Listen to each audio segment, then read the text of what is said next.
For over 2,000 years, it has fueled philosophies and inspired research, shed light on the relationship between people and the world around us, and supported the health of entire nations.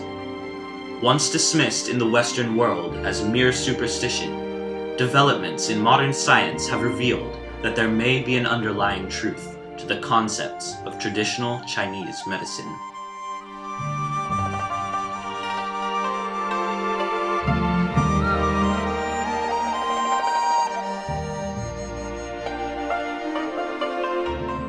Born in China around 1400 BCE during the Shang dynasty, Chinese traditional medicine is based on a rich legacy.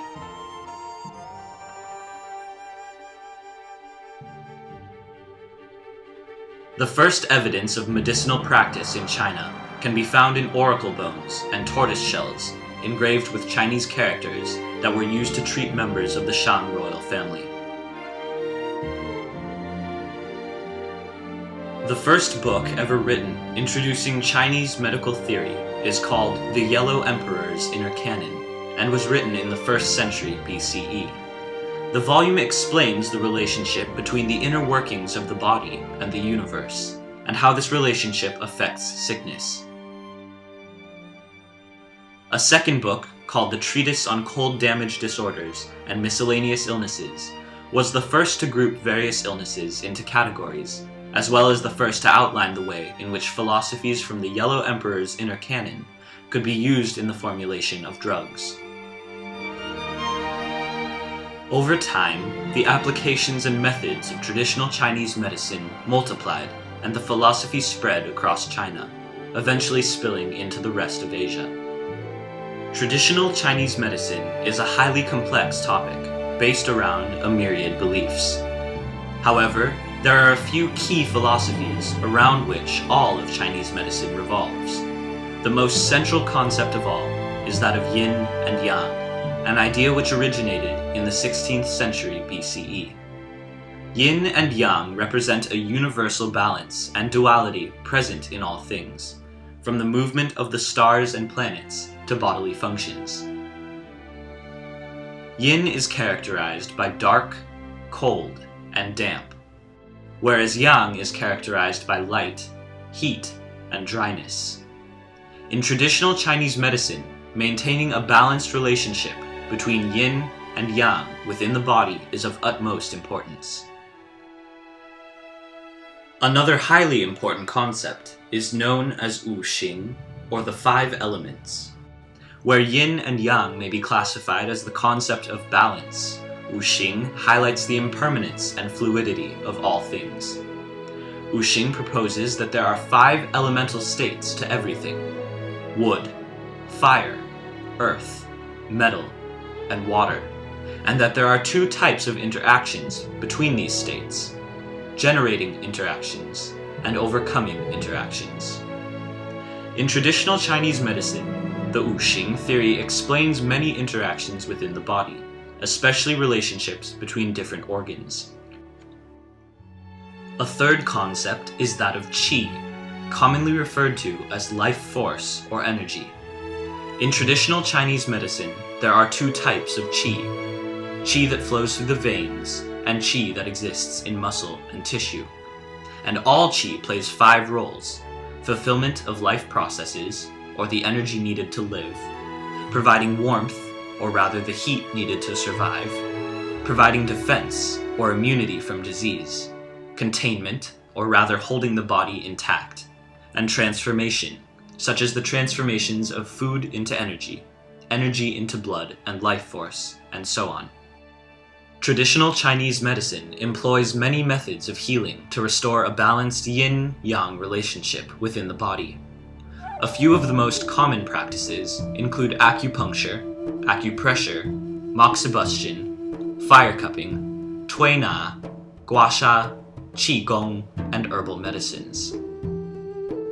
Acupuncture is a method of using thin needles to stimulate various points along the body, known as acupoints, in order to encourage the flow of qi. Acupressure and moxibustion also use these acupoints. However, acupressure is a form of treatment where pressure is applied to these points. In moxibustion, the herb mugwort is placed on the skin at these acupoints and burned to provide heat stimulation. Fire cupping is a treatment that encourages blood flow within the body. A flame is placed within spherical glass cups to remove the air and create a vacuum. The cups are then placed along the body, creating areas of reduced pressure, encouraging blood to be drawn close to the skin. Tui Na is also known as Chinese massage, and is in essence a combination of massage and acupressure. Gua sha is another method that promotes blood flow. In this practice, smooth stones or shells are scraped against the skin until red spots appear. Qi Gong is used to balance one's qi flow and is, in essence, a type of martial art similar to Tai Chi, mixed with awareness meditation, slow breathing, and controlled movement. The final practice is also one of the most well-known. Traditional Chinese herbal remedies have been used for thousands of years to treat various illnesses. Unlike Western medicine, where different ailments are prescribed a certain type of medicine, in traditional Chinese medicine practice, the cure prescribed is usually based on the practitioner's intuition. Common ingredients used in traditional Chinese medicine cures are mushrooms, camellia, chrysanthemum, ginger, ginkgo, ginseng, goji berry, along with countless other ingredients, both from plants and animals, many of which are now deemed cruel or unsafe to use.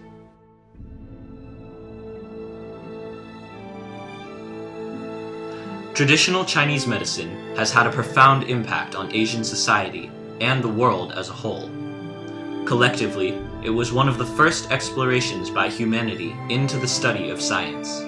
Today, traditional Chinese medicine is practiced in almost every country around the globe, though it is most prevalent in China, Taiwan, and East Asia.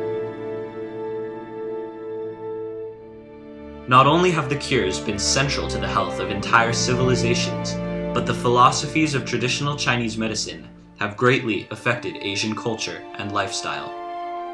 Though medicine has advanced greatly in the past 100 years, and Western medicine itself may be deemed more effective than traditional cures, the philosophies embedded in traditional Chinese medicine remain as potent, central, and applicable to humanity today as they were in the time of the Shang Dynasty.